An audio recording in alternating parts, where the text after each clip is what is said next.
Coach Pena here for the Football Engineer, and today we got Mo Mohammed, former USL Academy coach for the Chattanooga Red Wolves, former assistant academy coach for the Atlanta United Youth Academy, former assistant and lead analysis for the Brooklyn FC women's team, and current performance analysis for the Brooklyn FC men's side and the USL Championship.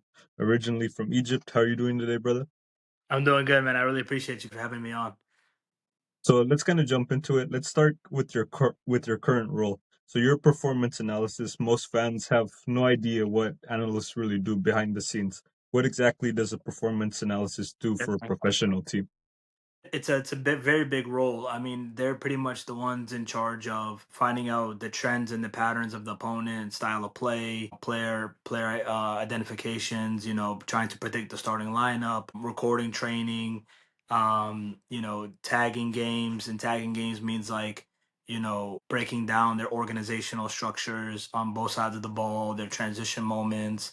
So a lot of like the tactical piece, you could say, on the football side for the head coach. Like obviously the whole staff's gonna watch, the whole staff's gonna have opinions, but you're the one that kind of structures all together to give a clear picture, a clear identity of what that means. Yeah.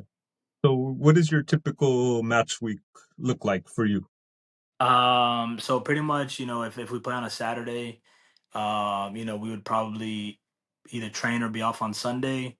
But then if we train on Sunday, we're off Monday. If we're off Sunday, we train on Monday. And then Monday, Tuesday, Wednesday, Thursday, Friday we train. And then Saturday play the match. If we're away, then we typically travel on a Friday, and then train either at home and then travel, or travel and then train over there in the away site, and then play the match on a Saturday. And then how much of your work as an analyst is going into data and metrics versus just watching film and video? I mean, I think it depends on the head coach. I mean, for my experiences, a lot of it was more tactics and less data. There is some coaches that are very data heavy, and they want to know like how many chances are in this third or in this half or in this zone, or their trends in this area here, and they like to really track data and stuff like that. But I know for the coaches that I've worked with, a lot of it is mainly just tactical and actual like play style trends and patterns and all that.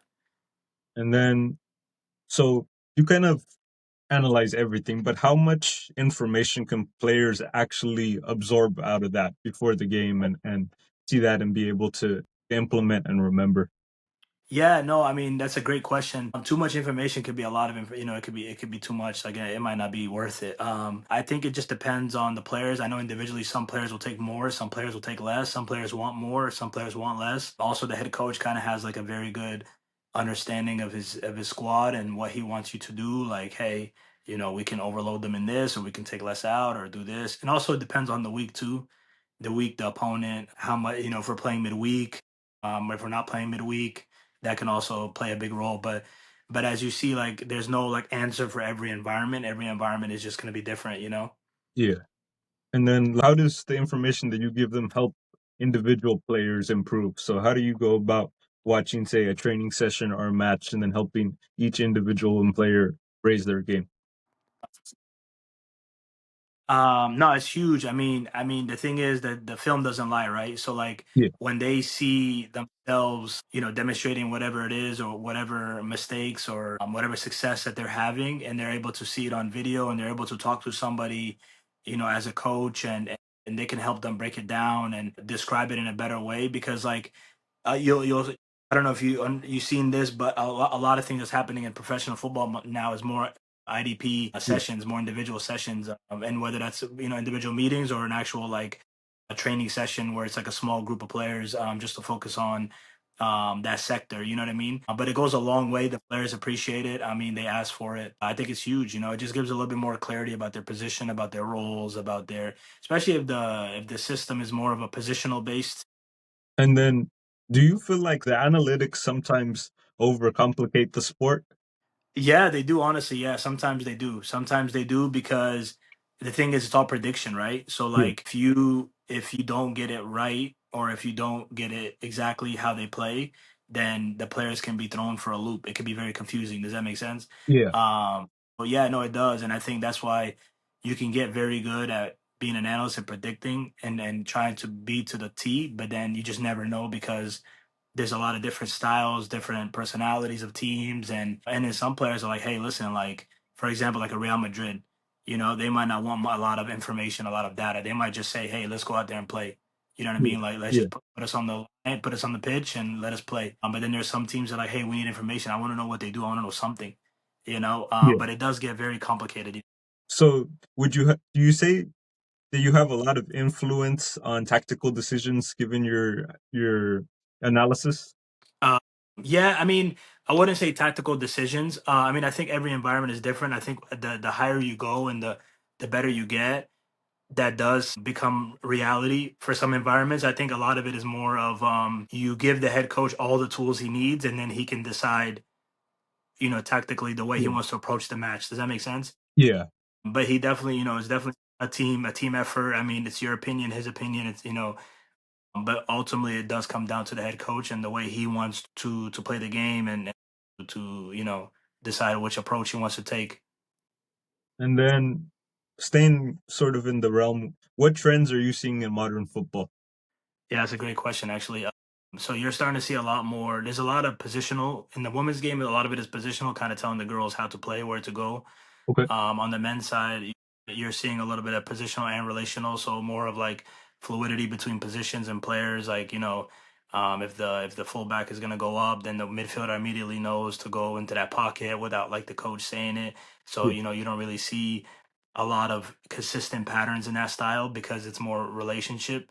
But you're starting to see a lot more of like inverted fullbacks, three back systems. A lot of people are playing it, trying to play forward in a three back, different types of three backs. But yeah, no, I would say those are the main ones. And then now the new one that people are starting to see is set pieces.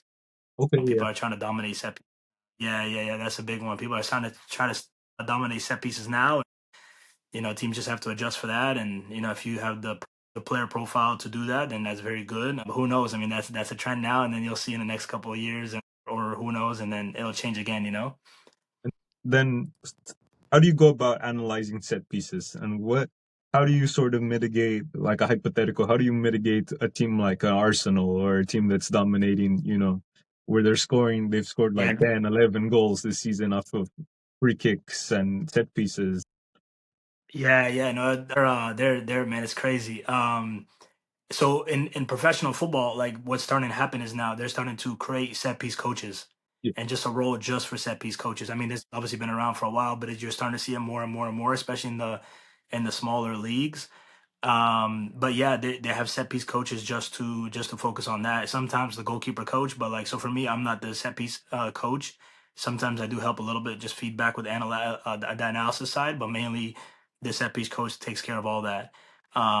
So but typically their day to day would be like just trying to, like you said, just find trends and patterns of what they're doing on every single side of the set piece, and trying to just game plan and manipulate a better strategy in order to prevent them from getting an advantage or scoring or whatever. And that could be throw-ins, free kicks, corner, goal kicks, whatever. So yeah.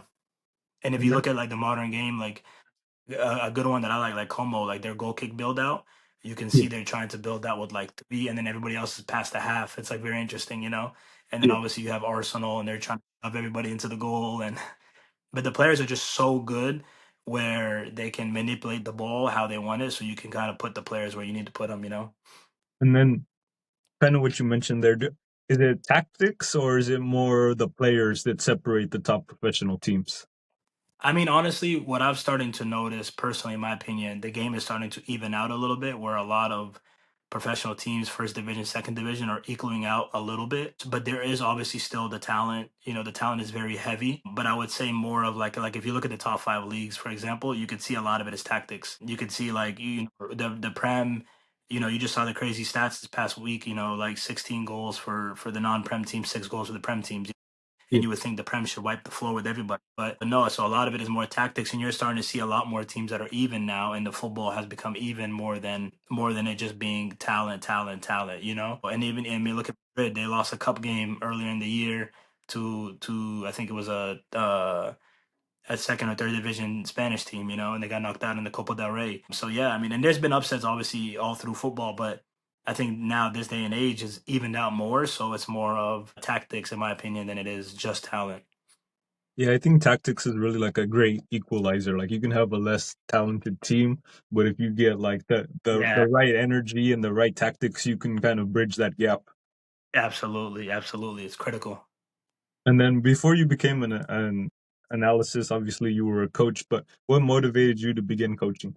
I mean, really, just because I couldn't play, so I wanted to continue coach. I wanted to continue being part of the game, and I felt like the best way to be a part of like that locker room, being a part of like the game fully, is being a coach. You know what I mean? Being able to Yeah, manipulate the players and still get that same, that natural high off of like football. Without being a player. You know what I mean? yeah. So I started my journey as a coach, and I coached in the youth systems all across, and all the levels in the youth. And then I started getting into the adult side, in the USL and a little bit of USL2, NISA, things like that, UPSL, and then coaching from there. And then it's very difficult to get in as the highest levels of the game as a coach, let alone an assistant or a head coach. So, I always had a very tactical side of in my part at a very young age, and so I was always doing analysis, trying to break down opponents and give it to my youth teams, like my under 15s, which was an overkill, or my under 13s, and I'd be like, hey guys, this team, I saw them in the tournament at the state, and they were playing in a back four, and we need to play like this and change like this, and which with those level of kids, you just need to worry about technique, technique and having fun and, really competing and understanding how to compete all year more than, the opponent. You know what I mean? So one thing led to another, and, now I found myself as an analyst. And then you mentioned it's a bit overkill. At what age would you bring in the more analytical side of the game and film watching for the players and things like that? That's a great question. That's actually a good question for a lot of people out there. I think I would say under 15, you can bring in a little bit, mainly more about yourself, Okay. just so the players can see themselves and how they play and all that and their mistakes. And then when you get to like the 17, 18s and older, you could bring in a little bit more opposition. But as you get older, then, around like the under 20 age, you can kind of, try to be full force with it. Perfect. That sounds like a good thing to kind of start. I know for me personally, I've started a little younger, but I think at some point, I think one of the biggest things in America is that we don't touch on it at all. A lot of coaches like either don't record games or they record games and they just kind of sit there and they don't either like the kids either don't watch Yeah, them yeah, no, you, or even the yeah, yeah, yeah. yeah. That's a big one for me. Like we pay so much money for the VOs and the huddles, and then we don't even use them. Like we just say, "Oh, here's the link, go watch it." And then majority of kids don't watch it. But like, I think us as coaches, like we should have some sort of a little bit of time in our training sessions to do some sort of video. If they have it, or maybe even just do it at home and send it to them individually. Break it down to where it's easier for them to understand. Does that make sense? Yeah, yeah, definitely. I think, yeah, like I said, there's so many. Everybody has a VO now, but like, who actually watches it, and how many coaches actually sit What? and like look at it? And then, if you can describe your coaching style a bit for me. Yeah, I would say mine is very positional based. I like, manipulating the players and putting them in certain areas of the field where I think can get the best out of the team. And I like to not really adjust based off the opponent, but kind of a little bit adjust based off the opponent. So I say more of a positional style, fullbacks going high, wingers playing as tens, building in a back three, but probably back three with the six and the two center backs, not the fullbacks. Yeah. Yeah, and then defensively, I'd probably do like a 4-3-3 going forward, into like a 3-4-3, and then like a defending with a back four, like a 4-4-2. And then, what is your Possession based. If yeah? I had to pick a style, it'd be possession based, trying to keep the ball, keep the ball on the ground, play through the lines, all that.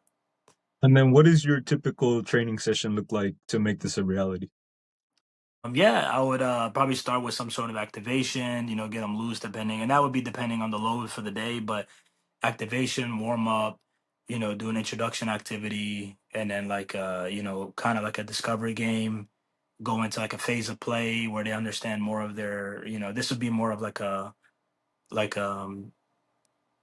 like a midweek training session day, Okay. like an endurance or Yeah. a strength day.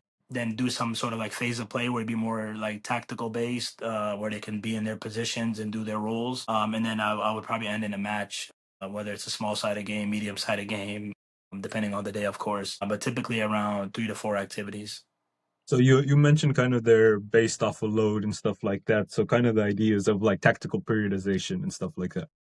Exactly. Yeah. Yeah. It's a big thing. Yeah. I mean, it also depends on the level too, the level you're at, and if it's pro or youth or whatever. And then, so you started really young. You started at 18 years old as a coach. What's the difference between Mo at 18 and Mo now? Big difference, man. Knowledge, experience. Yeah, yeah, yeah. I mean, just like, meeting all the people you meet and seeing everything they do and trying to learn. I mean, the biggest thing is experience. Like I would just tell people like try to be a sponge and take everything that you can every single day you're out there on the field. Take advantage of your training sessions, your opportunities. Because from when I was at 18 to now, like I feel like my knowledge has just grown enormously, you know what I mean, of the game, of just everything in football, like from tactics to players to teams to parents to youth to pro, you know what I mean. So just it's a big difference, but it's from what you see and what you, as long as you have an open head and you want to take everything in, then you're good to go, you know. Then you touched there a bit on parents. What's the best way to educate parents on what's to come, like at the beginning of a season? I would say, the parents just need to be willing to understand the grind and understand the lows and the highs of a season. You know what I mean? Like Yeah.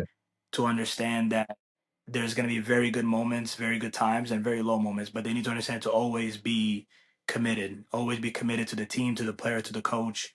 I know there's a lot of environments that are tough and not going the way they need to go, but what you're going through in football you're probably going to go through it at every level, so as long as you can stay positive and just worry about the focus development of your player, then I think you'll always find the success at the end with that mentality. Yeah, that's a really good piece there that you mentioned. You've been in the youth game while also being around the USL first team environment at the same time. What do you see as the difference, and what's it like being a head coach of a youth team while also being in the first team environment?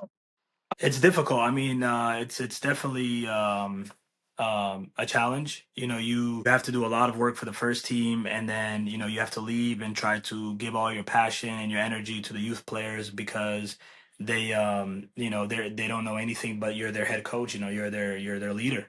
So you have to give the same energy. So you have to be able to mentally be strong enough to do it for the first team and then do it for the youth team and not give out on either one because both sides deserve it. So if anybody's ever doing that, they cannot dip or try to have an excuse of one or the other, or they just don't need to do both. You know what I mean? Yeah, So yeah. and it's definitely a different mindset coaching going from the youth to kind of the adults and pros for sure, man. Like Yeah. I haven't been to your level yet, but was a head coach at the UPSL level while coaching a youth team, and we used to go from training session right after to the UPSL session to train them, and they're just completely Yeah, different exactly. mindsets. With the kids, like completely everything's a teaching moment, and with the Yeah, sort of older guys, more like tactical and a little more corrections than trying to teach yeah. everything. Exactly, exactly, exactly. Yeah. Um, it's difficult because a lot of the kids that we deal with in the US, they have a lot of challenges and technical issues or tactical issues, and you just don't know where to start or where to begin. But I think if you just create a plan and you stay with that plan, regardless of what it is and what your beliefs, you'll be fine. But a lot of people try to go left and right and up and down, and that's where they get confused. Yeah. And then you spend some time with Atlanta United and the youth academy. What makes that academy successful? No, they're a beautiful academy, great coaches, great staff, very good players. I would say their structure and the way they go about things, the way they have their youth side set up with how they are developing their players from, the under 12s to the under 11s all the way up to like the oldest age group that they have. Just how they give them equal opportunities to play up, to get extra games, and then very good coaching, organized, professional. I mean, yeah, I mean, I love that academy, that club. I mean, it was the first taste that I've had of a rough first MLS environment, and it's a very good club. Hats off to those guys. So you would say that the organization kind of separates it from the typical youth club. Yeah, for sure, big difference. Yeah, I mean, just the way they have like two or three guys around teams, and the way they have their training sessions planned, everybody's on the same page from the staff all the way down to the bottom to the top. So I mean, they're running it proper. It's a proper environment for sure. And then, how would you change youth development in America? That's a great question. I would probably say, I think, in my opinion, a lot of academies are probably already there's some of them are doing this, mainly MLS, but more training hours for sure. More training hours, so maybe 4 days a week minimum for everybody. And then, like I said, like the under 14s and older, they need a little bit of film, a little bit of analysis. Try to have at least an assistant coach on every age group. That's a big one. I think, one coach per team is hard. If you can have two coaches, Yeah.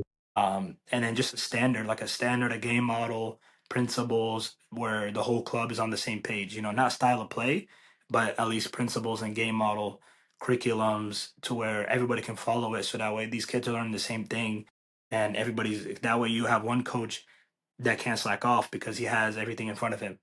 You know what I mean? And if one age group has a coach where he's not there, then when they get to the other ages and the other coaches, then that's where you see the drop off. Yeah, I think one of the worst things that we actually do here in America is that we have coaches that coach like two or three different teams.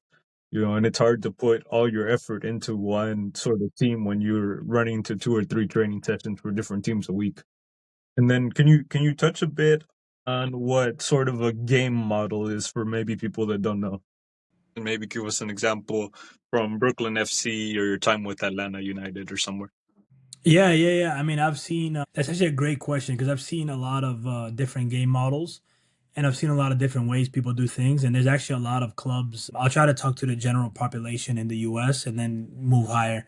So Okay. normally what I've seen from the smaller clubs in the smaller areas, they don't have an established game model. And if they do, they're not doing a good job of like distributing it to the rest of their club. But what a game model is pretty much the identity and the identity of the style of play that they want to play with the ball and without the ball.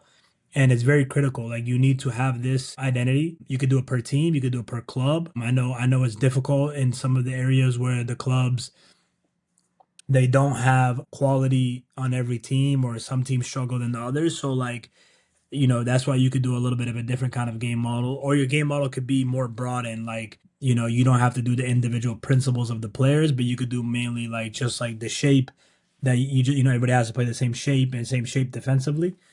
And then, you could do other different things based off the quality of that's on that team. But when you get to higher levels, of course, I mean, their game model gets very detailed.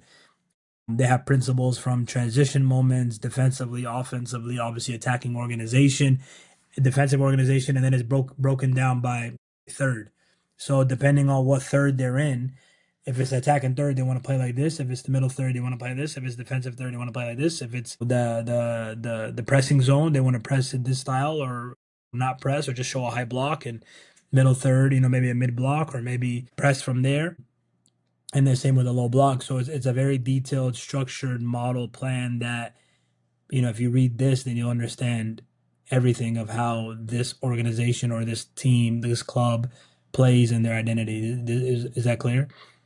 Yeah, and then how do you guys, or how in like a higher level environment, say the Atlanta United or even with the first team, how do you guys go about implementing it and just like long term? Because it's not one of those things where you can just dump, say, 20 principles and a whole game model and it just instantly happen on the pitch, even with high level players. Yeah, with my time in Chattanooga and also at Atlanta United a little bit, they would Chattanooga.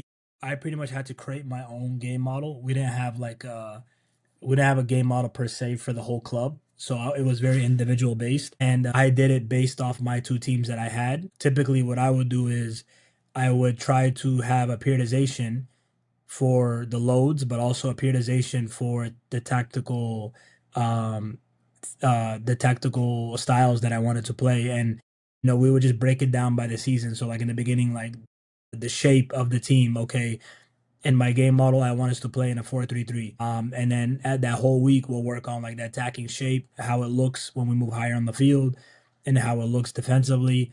And then as the season goes on, you just keep adding more lessons of that game model throughout. You know what I mean? And then if it's under eights, if there's viewers out there that have under eights, under nines, tens, 11s, 12s, like the younger ages, you can still have a game model for sure. You know, you got to introduce that then too, but just the principles there will not be as detailed because at those ages, you really just want them to improve technically. You want them to improve very good technically, enjoy the game, train, be on the ball. But yeah, I mean, and then you based off your periodization, you would do that. And then, obviously there's days where you play matches and then you have to, maybe try to work on some of the things that you didn't do well in the game, so you would try to improve those things. So you might not be focusing on the game model too much, but there's a lot of ways you can accelerate your game model. So like things that I used to do when I didn't have a lot of resources, I would print out my game model. I would print it out and I would give it to the players. Yeah, You can do weekly meetings. If you have a good setup where you can have video. I know there was times where I didn't have video and I would bring a table and a TV to training. yeah. I'd bring a table and a TV to training when I was at the Red Wolves, and I'd plug it up by the bathroom, and I'd be showing up, showing video of the game model or of things that we need to improve or get better on. But yeah, I mean that's pretty much how it would go in the professional game. You still need to train those principles and sub principles of your game model for sure. But those guys are a little bit more advanced, so you can kind of fast forward a little bit and just try to fine tune as you go the game model and everything. A lot of people try to really have the full understanding to the players of the game model by the time the preseason is done. Once the Yeah. preseason is done, then you can just try to sharpen it as you go and also improve some of the things that's happening from the match.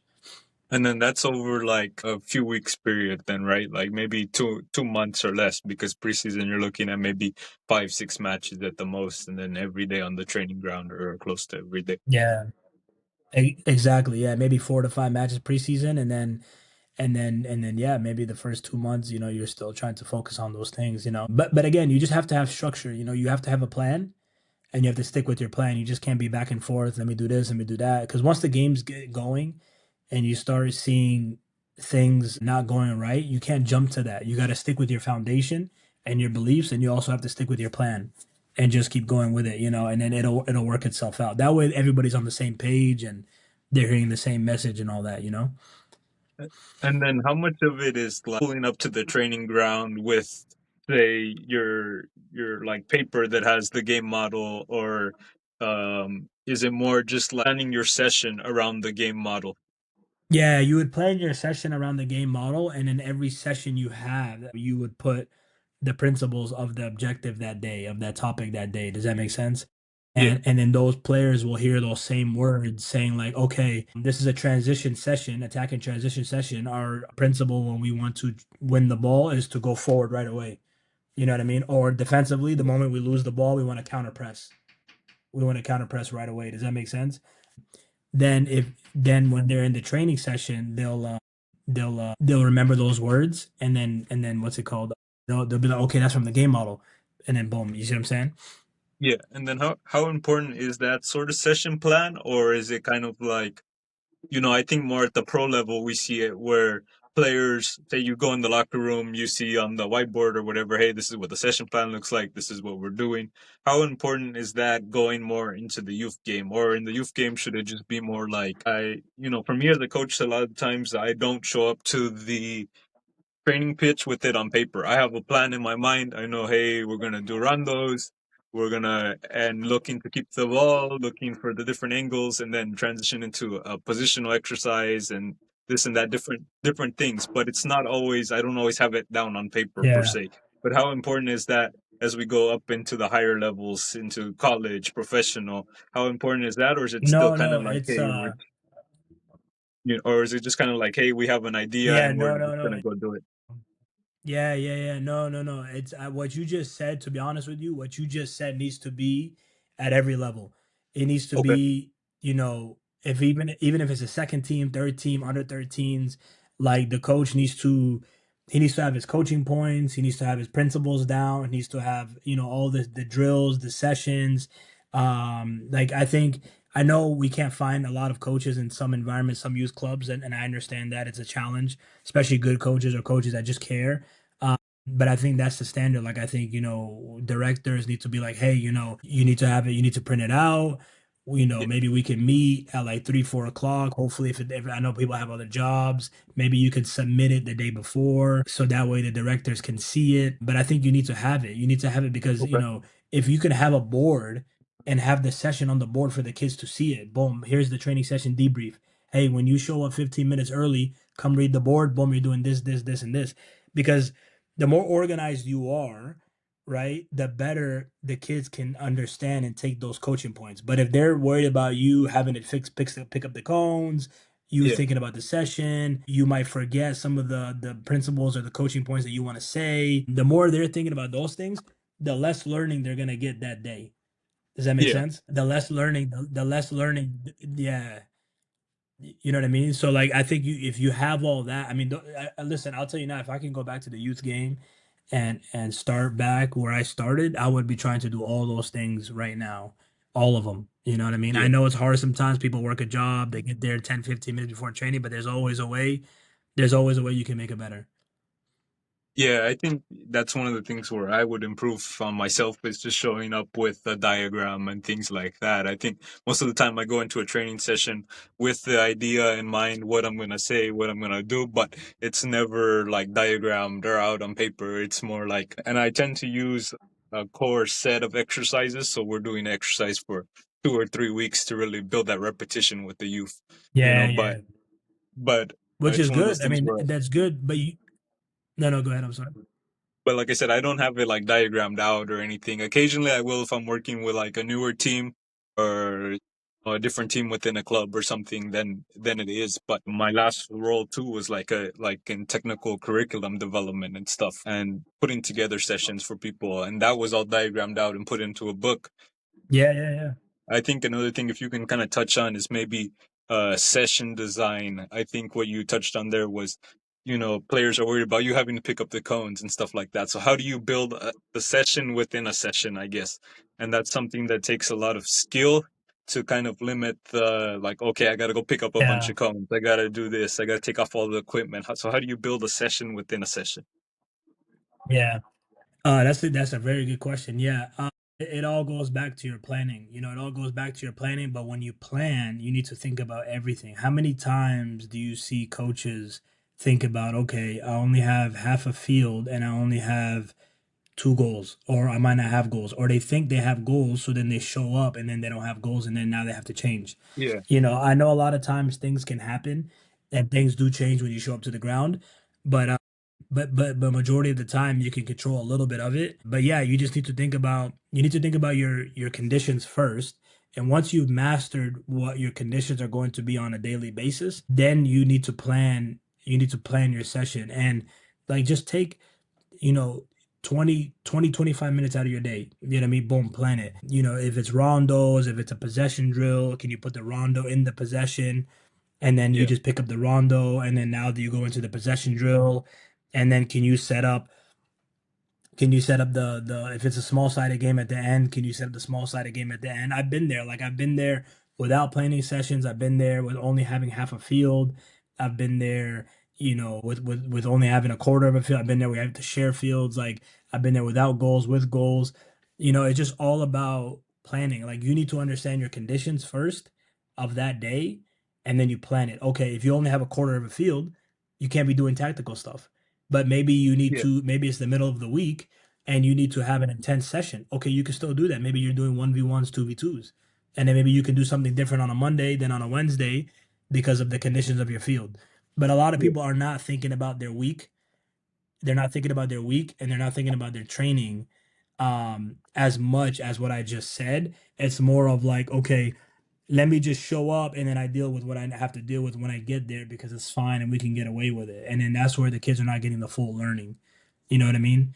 yeah, Um, I used to be a school teacher and I wanted to get out because I couldn't give 100% into the kids.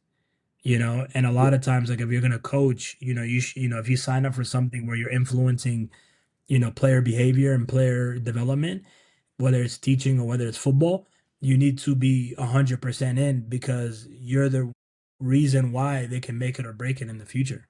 And I think, like you said, creating a training session inside of a session, the easy answer is just it's planning. You have to plan, you know? Yeah, I think, part of it is like, the last training environment I was in, we didn't have like a field that was lined. So you go, you set up lines with the cones, of course, on the outside. So you have a field to work with. And then, building the rondos inside of the field and then using those same cones that I used for the rondos to expand it into a larger Yeah. possession based exercise and just things like that. So it's like, okay, I'm picking up four cones Yeah, and yeah. I'm into the next exercise right then and there. It takes 2 seconds to pick up four That's cones it. while the kids get a quick water and we're That's on to it. the next.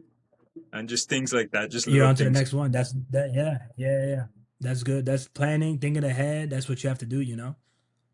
Yeah, and it's one of those things too, like especially in the youth game, like you have kids that don't show up some days, so learning to adapt like numbers wise and spatial wise as well to really, we have 15 Yeah, kids on the yeah. team and today we Hmm. only have 12. So now what do I do? And instead of Yeah, just like yeah. and You have some to some adjust. coaches just like scrub the whole training session altogether and it's like no, you just Yeah, yeah. modify little And, things. and that's it. Yeah, if you really care, you can still modify little things and get the best out of them. But they're like you said, they scrap them 6v6. Let's just play.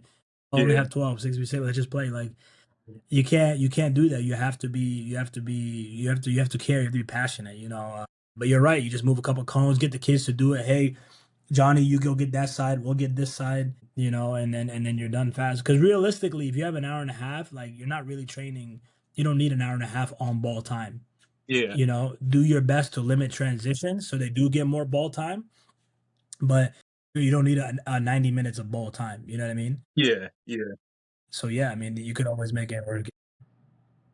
And then let's touch more on a bit of a personal basis, man. Before all this, though, your story began in Egypt. Before moving here at Yeah. a young age, what was it like moving to the States as a young kid? Yeah, it was difficult, like coming from over there, all you know is football. In Yeah, Egypt and in Africa, like, there's legends, Al Ahly, AFCON, CAF, Pyramids, Wydad, like, Sundowns, these are all the big clubs in Africa. Then you come to the yeah, US, we actually came to New York. And in New York, football wasn't as big, soccer wasn't as big as it is now in New York like it was then. Obviously New York still had soccer, but it wasn't as big. The youth teams, there wasn't as many there. So the biggest thing there, like I think the Knicks were hot at the time, yeah, and they would love when the Chicago Bulls would come in. So it's very basketball heavy. I think the Giants were also good, maybe or the Jazz or something like that. The Yankees were good. So like it was every other sport but soccer. So that actually took a hit on me because I wanted to fit in as a kid, and that's all I knew. This was my environment. This was my reality now.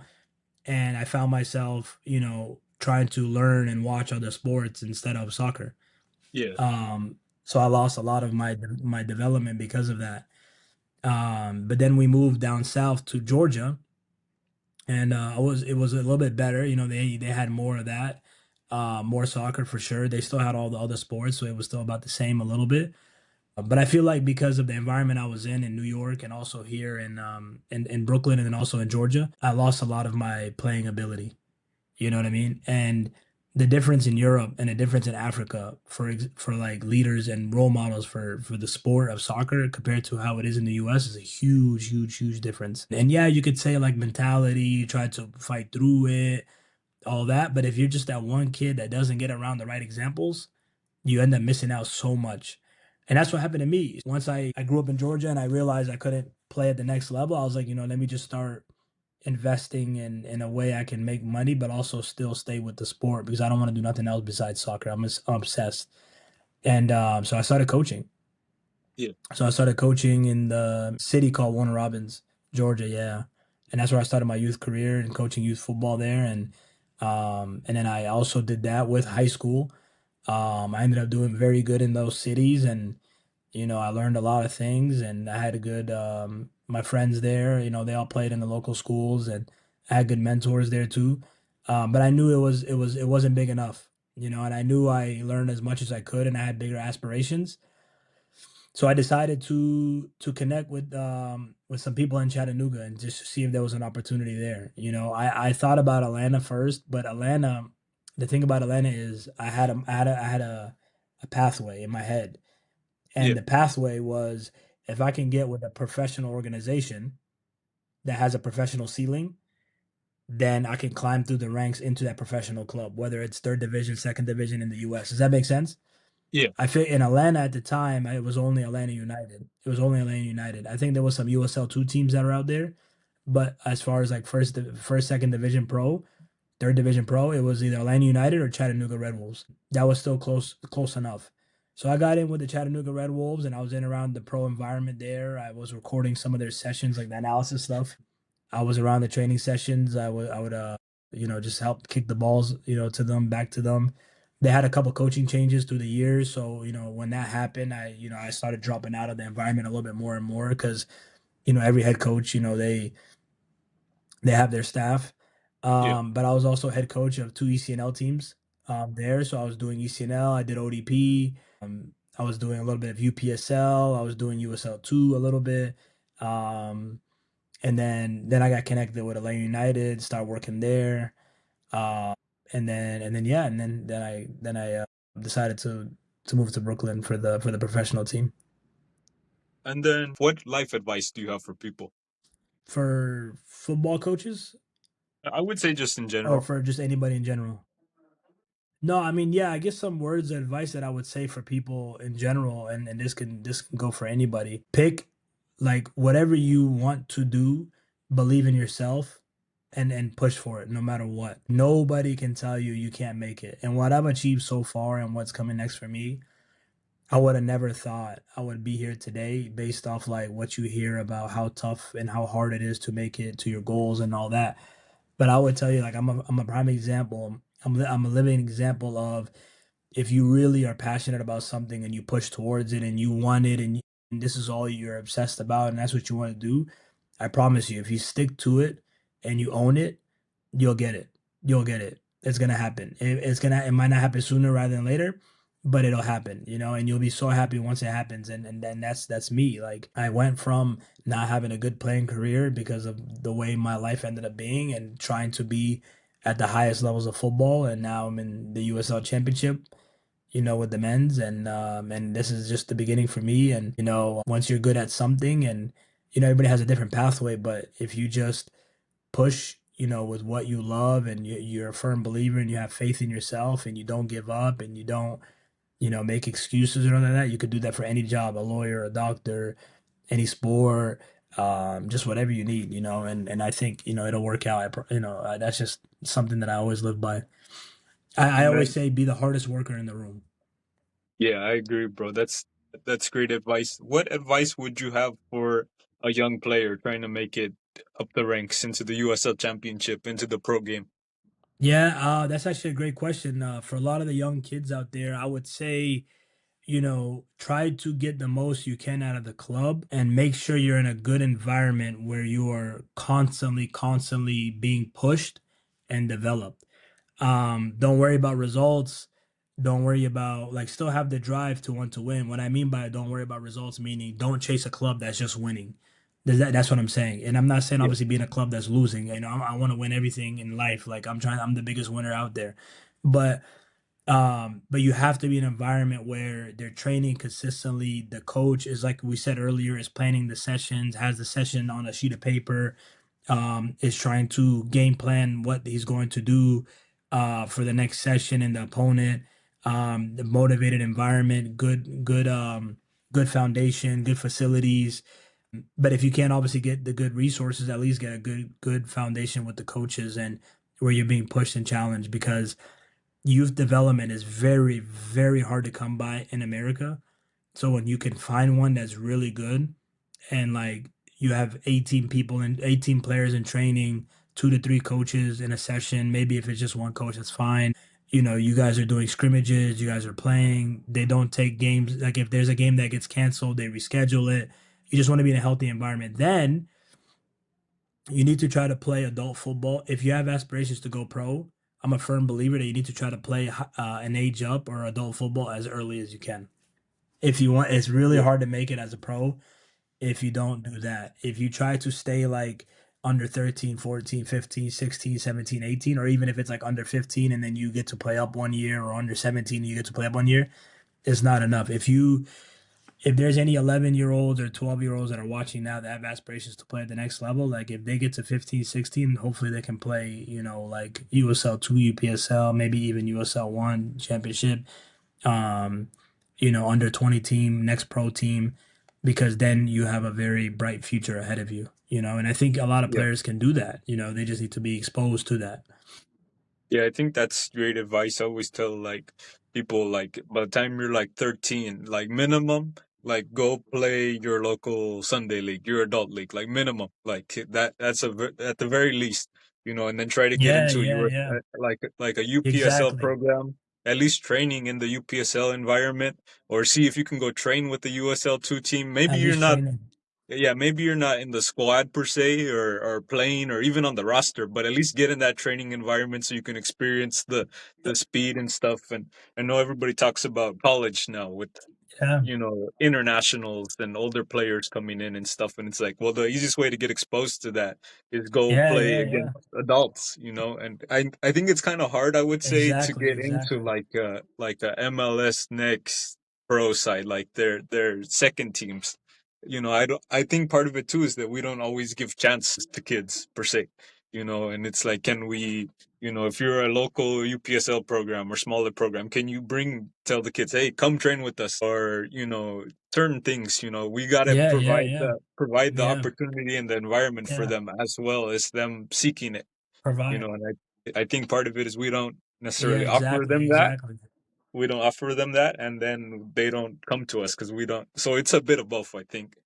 No, no, you nailed it. You nailed it. I think that's all of it right there. I mean, I like what you said about 13 years old playing adult league. I think I agree with you. I feel like clubs should see who their potential stars are and then maybe at least let them, come into the environment. I know sometimes it gets tricky when, like the USL 2 or whatever team it is, they might be very good. And if you bring in a young player, he might ruin the training session. But I think there's still a lot of ways around it, like if that player is technically good enough, maybe he can do the passing patterns with them, and maybe he can do like the 3v3s and the wave games, maybe not the scrimmaging. But then if their kid is very good, then yeah, he just needs to at least be, because here's the thing, like the best training environments have 20 players in the training environment. Yeah, So if you're bringing in young athletes that are very good and have a good future, if you can have 20 players in your environment, those are the best environments. yeah, So I think it's an important thing. You can use it as an incentive. I know there's a lot of ways that it could be a problem, but there's also, I think there's more ways where it could be beneficial. And honestly, that's the formula in Europe. yeah, That's the formula in Europe. Like, these guys, they have so much access to football, and then yeah, the people that are in charge of them, they're very educated in the game, because they have universities there and studies, and and people there are enjoying to work in the sport with less money because that's just how it is. So yeah, no, I mean, for any young kid, I agree. I think they need to do what me and you just stated, because the game has gotten harder where younger kids now are starting to be exposed to the higher levels. yeah. There's like a sports psychologist, I believe. I don't remember what his name is, but there's like a principle that if you put players in a more demanding environment, they will eventually grow to that level. So I think that's definitely with the youth. It's like, if you try to, if today I can only lift a 15-pound weight per se one time, but I keep doing it often, then eventually I'll be able to lift the 15-pound weight more. And the thing is, we don't put the players oftentimes in Yeah, yeah. stressful enough environments or push them enough to really elevate them. You put that 13-year-old in that environment, and maybe he can only do randos playing one touch or moving the ball quickly, and that time, but eventually he begins to, hey, we go out on the bigger pitch. I know I got to play quicker, so I play one touch, I play two touch, and I grow into that environment. Exactly, exactly. No, 1,000%. He grows into that environment 2, 3 weeks in. He can scrimmage with those guys. You know. Yeah. And then let's kind of touch the World Cup's coming up here this summer. How do you think Egypt will fare in the World Cup? Yeah, yeah. It's gonna be tough for them, to be honest with you. They had a decent AFCON run recently. I don't know if anybody's kept up with them, but Yeah. they had a good AFCON run. Mo Salah is not having the best year, but he's definitely always there. You know, you can never count him out. You know, and then you got Marmoush, and there's some very good players on the squad. They did have a good draw too as well. I think they can finish second, but no, I mean, I hope I wish them the best, and I hope they can go far. You know, like Morocco did in 22. But I feel like this World Cup, because there's a lot more teams, and I think the players now are just getting used to playing so much. So I think it's going to be a very competitive World Cup, and it's going to be difficult. It's going to be tough, but I think they could come out of the group, and hopefully they can, based off how it goes, maybe they can draw somebody not as strong in the knockout stages. But I'm excited either way, nonetheless. I can't wait to see how it goes. Yeah, man, they gotta get you on the coaching staff. Especially, sorry, Go ahead. I know, man. Yeah, yeah, yeah. They gotta get you on the Yep, that's the coaching staff. plan. That's the plan. They gotta Hopefully. get you on the coaching staff, man. Let's start a Yeah, yeah, petition to get exactly. Mo out there on the coaching staff. I know, right? Yes, sir. That's the plan. No, I mean, we'll see. We'll see. Maybe in the future.